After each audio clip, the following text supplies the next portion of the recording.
Welcome to the Dear Christians podcast with Dan Goulson, where we have honest conversations about Christianity and culture. On this episode of the Dear Christian podcast, what were the two topics that Mom always said you're never supposed to talk about at the dinner table? That's right, religion and politics. Well, I hope you're not eating dinner right now, because that is exactly what we're going to be talking about on this episode. With that said, I think it's important to clarify that this episode is not going to be about bashing any particular party or particular politicians, though we will be bringing up challenges and issues and changes that have taken place within the political climate in the United States. This conversation's main focus is on the relationship that we have as followers of Jesus to politics and the political process in this country. I'm really grateful for my guest on this episode because he has a really interesting journey that God has taken him on to bring him to the place where he is today. My guest on this episode is Bill Bernardoni. He is a 2011 graduate of Olivet Nazarene University and co-founder of Bernardoni Rockland Media, which is a podcast and radio production company. You can check them out on their website at brmediaonline.com, and he is also the host of a podcast of his own, Blabbing with Bill. He is a retired GOP political operative who worked on multiple congressional and statewide Republican campaigns, including a presidential campaign. And he gave up a career in politics because of his faith. And I'll let him explain more about exactly what that looked like. But I want to challenge you as a listener to have the courage to listen to this entire conversation reflectively, to consider the place that politics has in your life, and think about whether or not it might be an idol in your life, not unlike it was and is still tempted to be for my guest, and, if I'm being perfectly honest, myself as well. So with that said, it is an honor and a privilege to welcome Bill Bernardoni. Welcome, Bill. It's good to have you here. Thanks, buddy. How are you? It's good to talk with you. I'm good.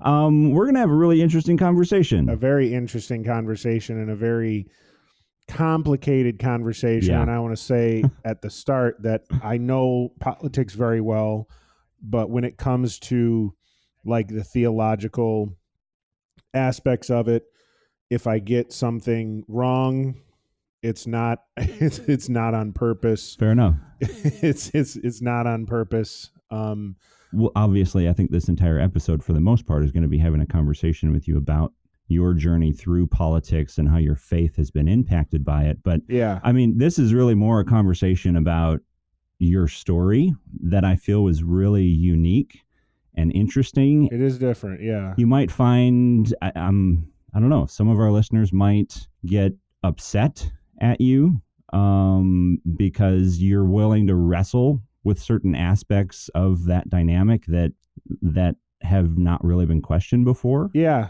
But I feel like that's okay. Like, that's part of this conversation. It needs to be addressed and brought up. So Exactly. No, you're right. This does. And this is something that 4+ years, actually coming up on 4 years since my retirement. Yeah. It's something that I still am wrestling with today, certain aspects of this.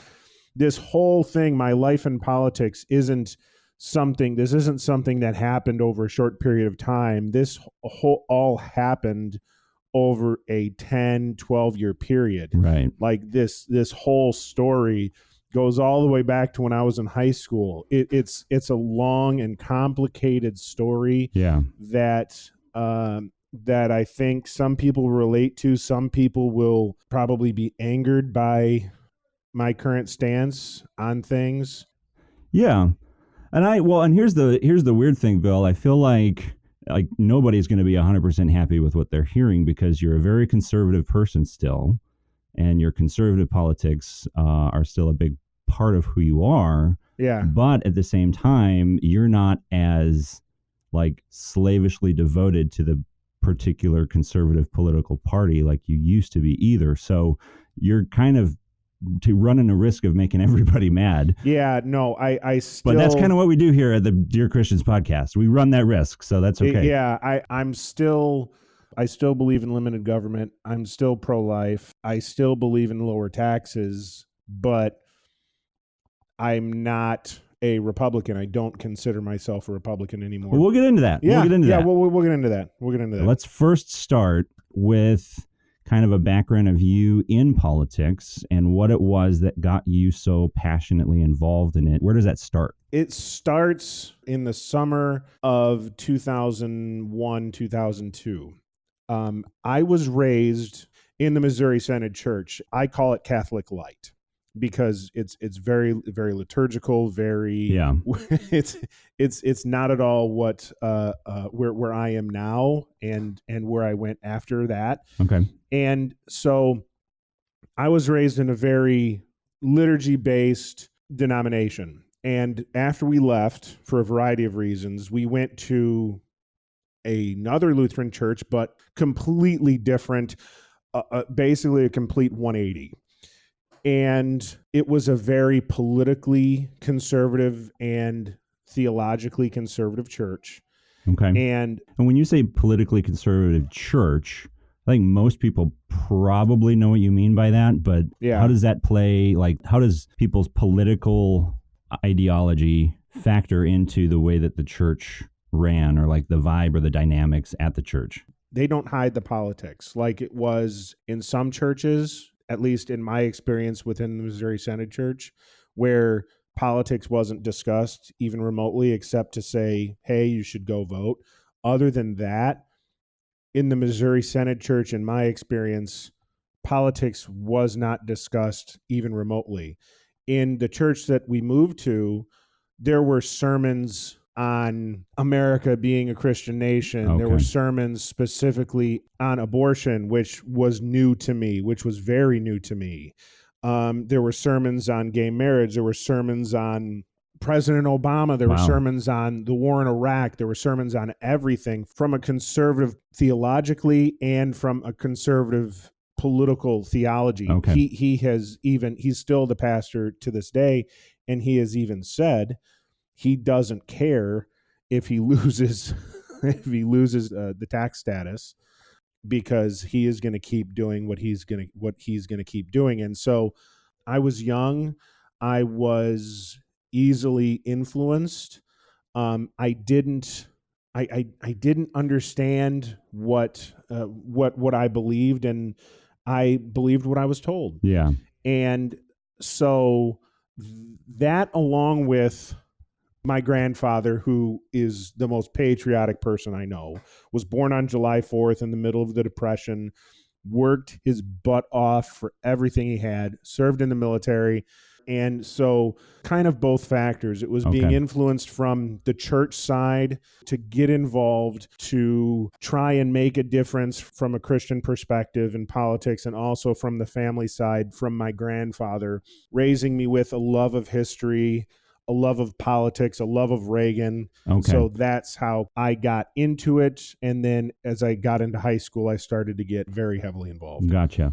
So when you said you got involved in politics more, like in high school, and then especially when you get to college, what did that look like? Basically, early on, it was just doing whatever was needed wherever I was, whether it was in high school or college. Most of my stuff in high school was done through the school, not for individual campaigns necessarily. It was working with political campaigns or elected officials through my work, whether it was in an anti-drug coalition that I co-founded, or one of the tons of other things that I did while at high school.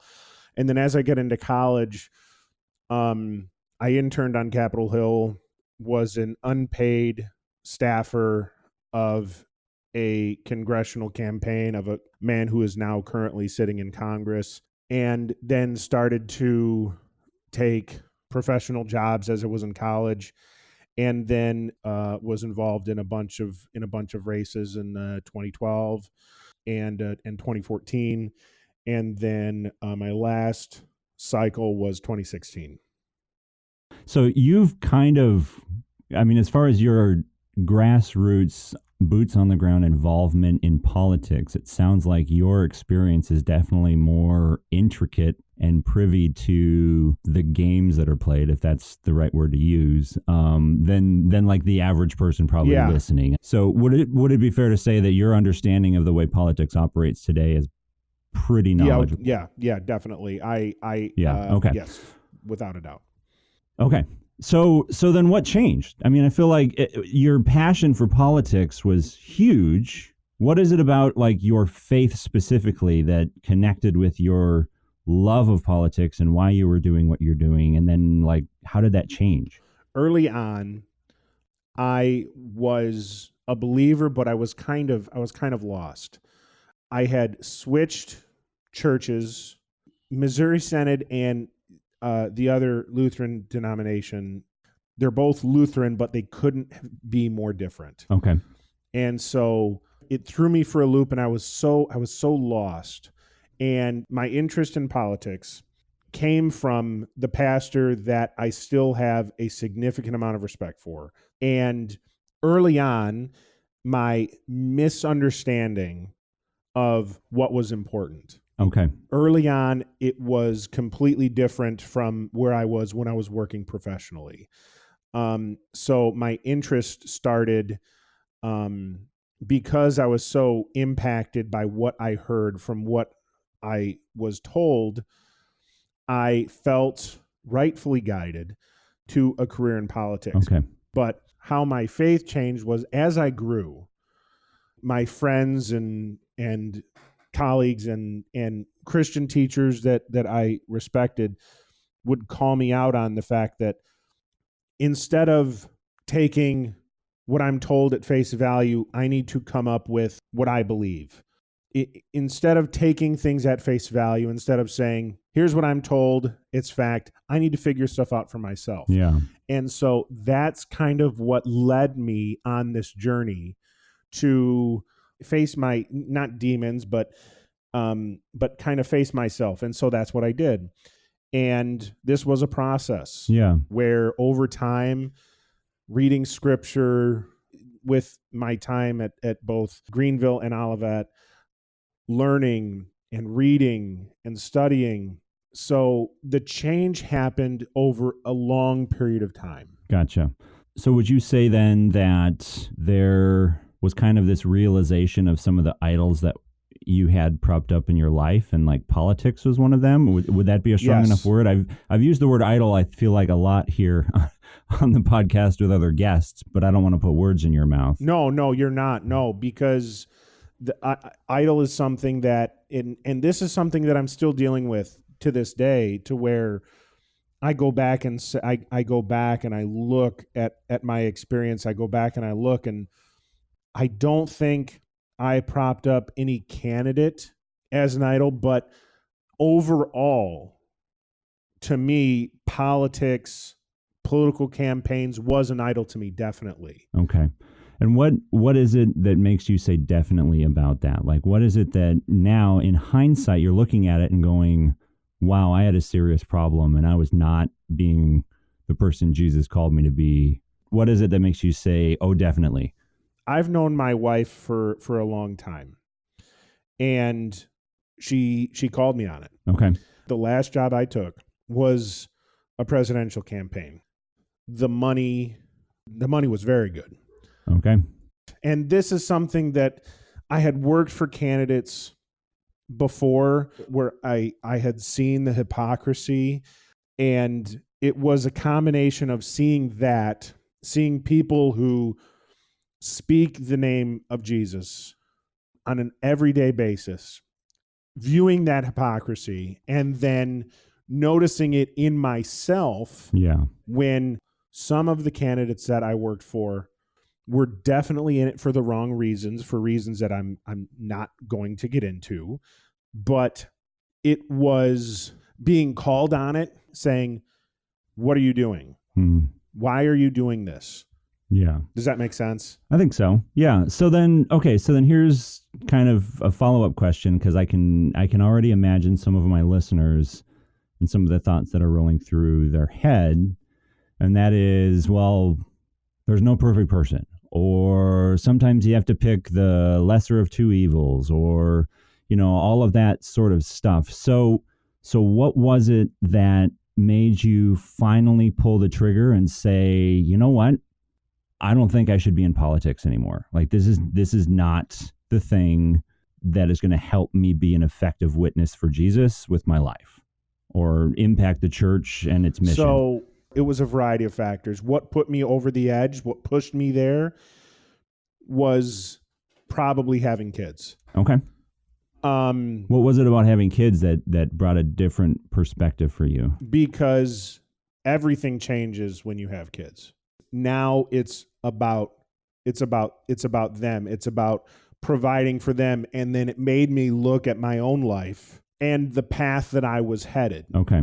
I was headed down the same path that so many people that I know that I respect went down, and that was a path that could have led to addictions. It led to lying, cheating,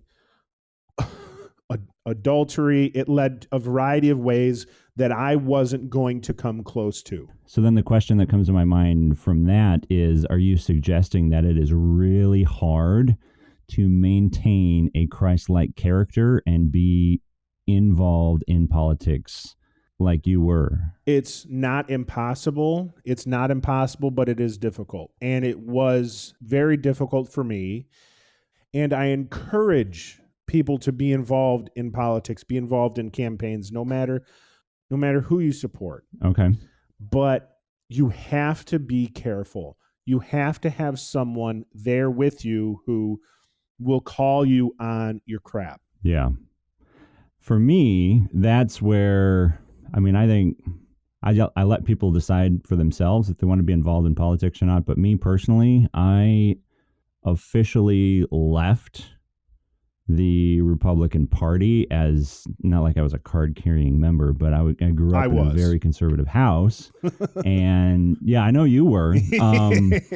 But I officially left the party after I started wrestling with what it means for me as a follower of Jesus to be able to engage in conversations that lead people to Jesus, and realizing that for me to align myself with any particular party, especially as the nation and all the two major parties get more and more and more divisive and extreme and corrupt, and right, like, I just feel like it becomes that much more difficult for me to, on a personal level, not create unnecessary barriers between me reaching out and connecting with people and bringing them closer to knowing Jesus if I'm swearing my allegiance to any particular party. So, and that's something that I am still wrestling with to this day. Okay.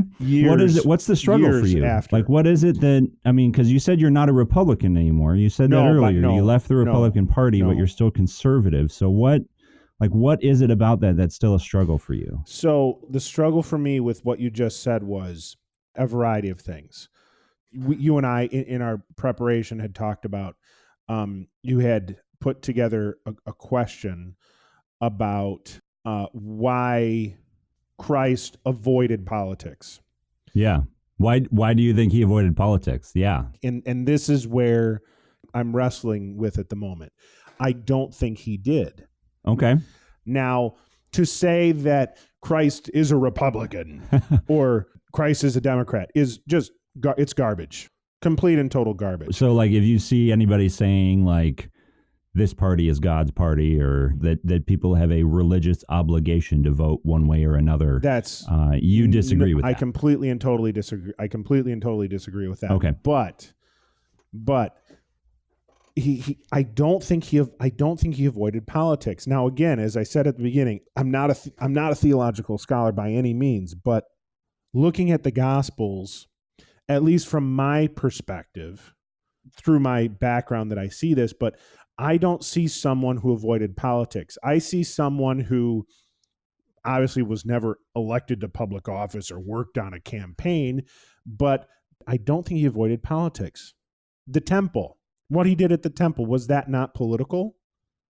That's a very good point. Yeah. I mean, I to some degree, I guess you could say it definitely was political. I think this is where the conversation takes an interesting turn, and where the relationship that Christianity has with politics in the United States becomes very interesting, as I feel like there is a difference to some degree in that context that you're talking about between the theocracy, religious politics, and influence of religious leaders ruling everybody as a ruling class, which is different than what we're dealing with here in the United States. It is. In representation of the whole country that goes beyond just Christianity or the faith that's in charge or whatever. So it is different. So I feel like that's a little different. Yes. So when it comes to that particular scenario, that's kind of the response that I would give. But I think when I say he wasn't involved in politics, I mean,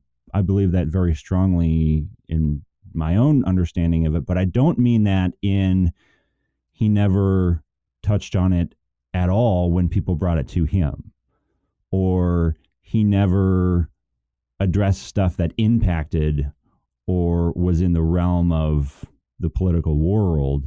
I mean, he never advocated for any kind of specific political agenda or anything like that. Like that's no, of course. So when not. I say why didn't he get involved in politics, that's what I'm talking about. Like, I mean, yeah, like what you were saying with the temple is a great example, or like, people tried to catch him on, whose face is on the coin, he says, and they're like, well, it's Caesar's. And he's like, well, then give to Caesar, They're trying to get him caught in a political battle and pick a sides on where their loyalty should lie to the church or to God or to the government and all of that. But so, in that sense, when you put it like that, I agree completely. Okay. I agree completely. Now, but picking a political party, so to say, that aligns with how you view the world, I don't see a problem with that. Now, where I'm at now, the party that I aligned myself to, in my mind, is not aligning itself with Christ anymore. Yeah. And there's a lot, and there's a lot of listeners I know who are listening who would disagree with you on that.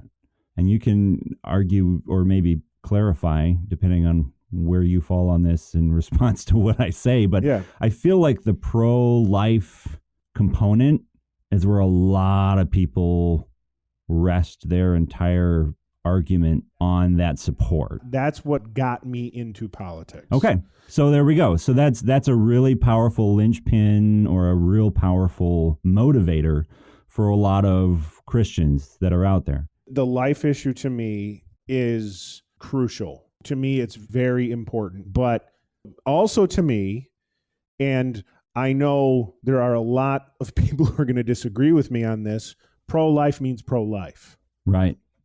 It's not just being against the killing of unborn children. Right. It's pro-life means pro-life. Yeah.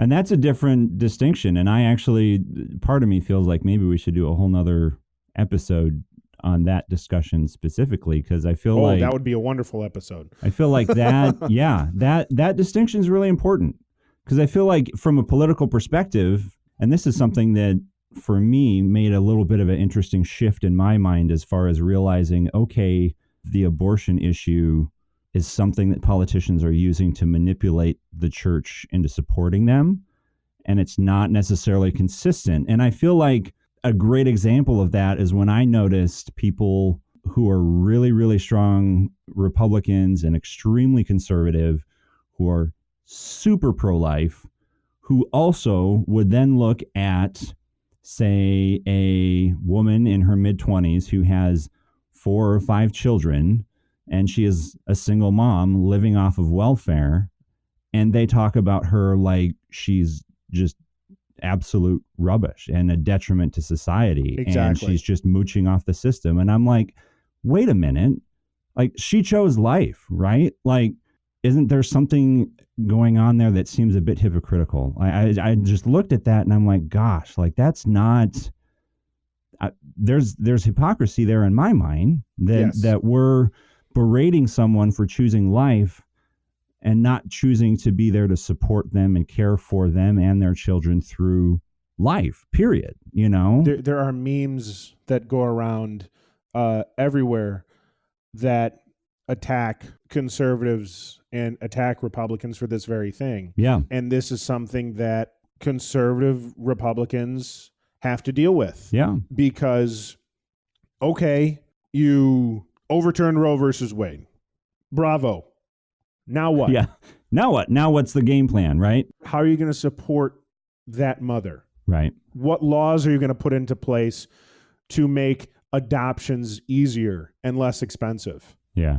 What are you going to do about the overcrowding of adoption centers that already exists? Yeah. What are you going to do? What are you going to do about that? Yeah, like there's a ripple effect of if Roe v. Wade is overturned. It's not going to be, but yes. Right. I mean, from a political sense, you can be like fighting for it and they keep praying for it. But I feel like that just seems to be a very, very short-sighted political football without thinking about everything that is impacted by that very decision and what's next and where is the church really advocating for pro-life if that's no longer there. Like, what's next? What now? And then I feel like the hypocrisy of whether or not a church is really truly pro-life would really be brought to light if that were to ever happen. And we'd see, okay, are you really pro-life or not? Exactly. That one topic, when I finally was able to grasp that, that's what really changed things for me. And again, this change didn't happen overnight. As I was growing in my faith, yet I was still working on campaigns because I hadn't grasped that other part of it yet, which is, okay, where is this path that I'm on? Look at other people that you know, that you have worked with, who have the similar beliefs that you do, and look on the path that they went, and then look at the path that you're on. You're on that same path. Yeah. And when I realized that, it was time to make a change to protect my children, to protect my marriage. I'm not saying don't work in politics. I'm not. I think a career in politics and being a man of faith or a woman of faith is something that can be done. All I'm saying is be careful, because it's a different animal. You're working with people of significant power. Yeah. You're dealing with a lot of money. You have the ability to make significant wealth. You have the ability to make significant wealth. Yeah. And yeah, that's a very good point. That power can do a lot of good and it can do a lot of bad. Yeah. So you have to be careful. My job was taking over my life. It was putting my marriage at risk. It was putting my children's future at risk. It was putting my future at risk. Right. Yeah. Because I wasn't willing to even get to that point. Yeah. I wanted to do whatever it took to protect my family, to protect my marriage. Now, could I go back and work on campaigns in the future someday? Yeah. But I'm not going to do it if it means putting my family at risk. Gotcha. This isn't like any other profession. Yeah. This is probably the reason why I would have a really hard time in politics. As passionate as I was about it and used to be about it, and still, I mean, we're having conversations about it, and I'm talking with people about it off the mic all the time. So I'm still passionate about it. But the thing that I would have a really hard time with is how the whole political world seems to revolve around manipulating the masses to give an individual power. Exactly. Like that component right there, maybe you'll agree with me, I don't know if you will, but a lot of Christians do not realize how easily susceptible as a voter bloc they have become and how easily manipulated they are to give certain people power who really don't share the values that they actually have. I'm going to do this without saying a name. Let me go back. As I was going through this difficult conversation between me and the Lord and my wife and my family, whether or not to leave my political career behind, it led to a severe depression. So bad where I had tremors. I was sleeping 14 to 16 plus hours a day. Not being figurative, it almost drove me insane. Struggling with this on an everyday basis, saying, Lord, if you really want me to do this, why did you send me down this path? And it's still something that I am still dealing with to this day, trying to work through it, trying to figure it out. And part of my issue was exactly what you said, the manipulation. What I did, none of it was immoral. None of it was unethical. Okay. In the real world sense. Like in the practical secular world sense, people would look at it and go, yeah, of course you did. That makes sense. In the practical secular world sense, none of what I did was immoral, unethical, none of that. But what this voting bloc doesn't understand. And by this voting bloc, you're talking about Christianity. Christian conservative voters. What they don't understand is they are being played like a fiddle. You are being played like a fiddle. These senators, these representatives, now I'm not saying all of them. Right. And obviously I don't think it would be. But some of them could care less about the life issue. Right. And that makes me think about a clip that I saw from Rand Paul, and this is actually something that was published by Breitbart, but I'm not a huge fan of Rand Paul. Nor am I. And I'm even less of a fan of Breitbart. Yeah, but exactly. But this particular clip that I saw, let me play this clip, and I'd like to get your reaction to it, because he's talking about specifically how the issue of abortion is used as a political tool to just manipulate people into getting votes. And I'd really like to get your reaction, because I feel like it deals a lot with what we're talking about here. This concludes part 1 of our conversation with Bill Bernardoni on leaving the GOP for Jesus. But the conversation doesn't end there, as we get his response to the criticism that the GOP isn't really pro-life. As you can imagine, the conversation picks up from there. So if you'd like to hear the rest of our conversation, please check out part 2 of Leaving the GOP for Jesus, right here on the Dear Christians podcast.